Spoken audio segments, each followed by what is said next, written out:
You can't be throwing shade in little ways. Maybe it is a good thing that Caitlin Clark isn't playing in Unrivaled this season. Caitlin Clark is on the sidelines even though many players are traveling to Europe, Turkey, and Russia to showcase their skills. During this offseason, the players are already moving around. We have Kelsey Mitchell going to play in China, Nalissa Smith also playing in China, and Temi Fagbenle will be playing. Caitlin Clark is on the sidelines even though many players are traveling to Europe, Turkey, and Russia to showcase their skills. During this offseason, the players are already moving around. We have Kelsey Mitchell going to play in China, Melissa Smith also playing in China, and Temi Fagbenle will be playing in Turkey. While other players are free to pursue opportunities overseas, the WNBA has shockingly banned her from playing in any European league. This ban is not only a lost opportunity for Clark to advance her career, but it is also an incredible injustice for a player who has been instrumental in the league's expansion. This money, and we're like, yeah, let's keep talking about this company for the last 25. Even though Caitlin only receives a salary of $76,000, her celebrity demands much more. And there are even rumors that the Unrivaled basketball account had liked a comment that was seemingly throwing shade at Caitlin Clark. Somebody said, "Please, no, Cece. We've all had enough of her fan base. Let us breathe." The Unrivaled basketball account also liked that comment. Keep checking back as we explore the causes of Caitlin Clark's difficulties and the unjust limitations she faces in the league. Scenario that we haven't seen happen, and I feel like that would be all over the headlines, and it also creates a target on your back when you... In addition to the NBA's ban, Caitlin Clark has been essentially sidelined by the European League. What is the Unrivaled League?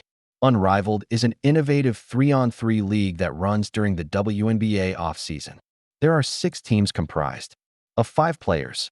At first, the unmatched league seemed like a good chance for many athletes hoping to advance in their careers and pursue lucrative parallel tracks.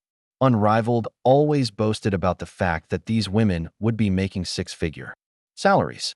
But Clark's name soon became a source of controversy in this league, and it appears that the decision to ban her was made out of concern that she would overshadow other players. Unrivaled is losing out on a player like Caitlin Clark. Obviously, knowing the Caitlin Clark effect, knowing the kind of ratings that she brings, I think it is a huge missed opportunity. According to a recent report, a number of athletes voiced concerns about Clark's enormous popularity and her ability to deflect attention from their performances. They contend that if Clark joined Unrivaled, her fan base would control the narrative and make it difficult for others to get noticed. Kind of offer that Ice Cube made to Caitlin to play in the Big Three, that is $5 million to play. As one insider pointed out, Caitlin's supporters are fervently devoted, and if she takes the court, all eyes will be on her. Caitlin Clark's last WNBA playoff game had over 2.6 million viewers, and now we are seeing the ratings dip under 1 million viewers. This remark highlights the fierce competition and hostility Clark has encountered since entering the league. Instead of embracing her star power, players are banning one another to keep her out of chances to show off her skills outside of the WNBA. The league was founded by Breonna Stewart and Nafisa Collier. Let's check out some of the players who have opted in to playing in Unrivaled. Enrique Ogunbowale, Kelsey Plum, Angel Reese is playing, Dearica Hamby's playing, Natasha Cloud, Dejanay Carrington is playing, Brittany Griner is playing. So why do we think that none of the Indiana Fever team has signed up to play in Unrivaled? Furthermore, Clark's exclusion from both the WNBA and the Unrivaled League raises concerns about player treatment fairness, as many players sign contracts to play abroad in countries like Turkey and Russia. It appears that Clark is being punished for her success, a move that many in the basketball community believe is unfair given her distinctive skill set and capacity to captivate audiences. In addition to limiting Clark's ability to advance professionally, her exclusion from these competitions denies fans the chance to see one of the sport's greatest talents perform on bigger platforms. A few weeks into the Indiana Fever's offseason, and we are already seeing some major moves from players and the Indiana Fever front office.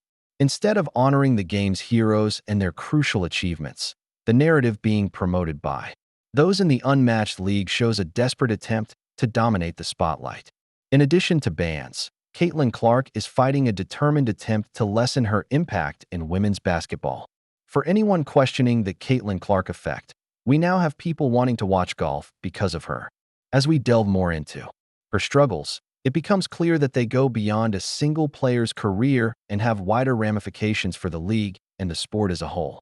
We have to, as fans, as media, as players, lighten up a little bit. Not every criticism of a player is said because we just dislike that player.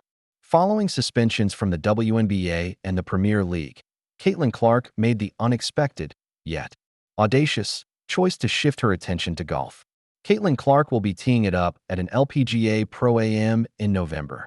This move demonstrates not only her athletic versatility, but also her fortitude in the face of difficulty. Clark's switch to golf has drawn a lot of attention, enthralling her followers as well as the larger sports community. Caitlin Clark is playing golf because she looks like a little female Tiger Woods. Following the announcement of her choices, fans flooded the team and golf associations with emails pleading with them to broadcast Clark's next games live on television. And I also just love the overwhelming response of people that were saying like, "Oh, look, now Caitlin Clark is going to get me to watch golf." Fans are enthused about her participation in golf and want to watch how she can use her skill and competitive spirit on the course. Additionally, Clark's decision to play golf has spurred conversations about sports inclusivity and the opportunities for athletes who are marginalized in their major leagues.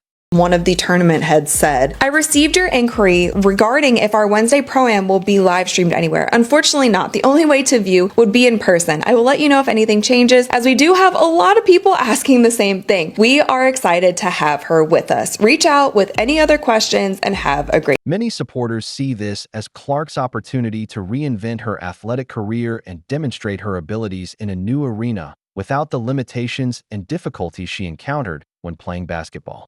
There's a league with players that feel like they should be getting the attention. Now they have center stage, but the ratings are going to go down. Are they going to be pointing fingers and blaming Indiana Fever fans and Caitlin Clark fans whenever the ratings don't stay the same? Yeah, they will. Hey, look at the numbers everywhere else across women's basketball. It's not just Caitlin Clark, it's all of us. And then the moment the ratings tank, they're going to come back and say, "See, we were right all along." It's all the racists that follow Caitlin Clark that were watching the product, and now they're gone, and we're back with our diehards. It is bad news for the WNBA that she's not continuing to play.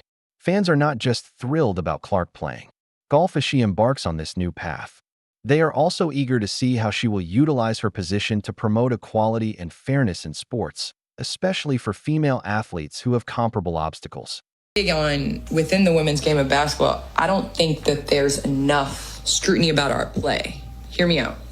Okay. As a woman, because the game has been attacked so much by people sitting in their basement that can't dunk a donut, let alone a basketball, they're the ones that have driven the narrative that nobody watches women's sports. So many people have become protective of the game of basketball that they cannot take criticism, that nobody's allowed to criticize the game. But guess what? I want to criticize on the first morning show. Is D-Wade is he gonna get to the basket? Is he gonna get to the free throw line? Or is he gonna settle for the catch and shoot, which is what the Spurs want y'all to do, right? Her career path in the golf league is more than just a professional decision.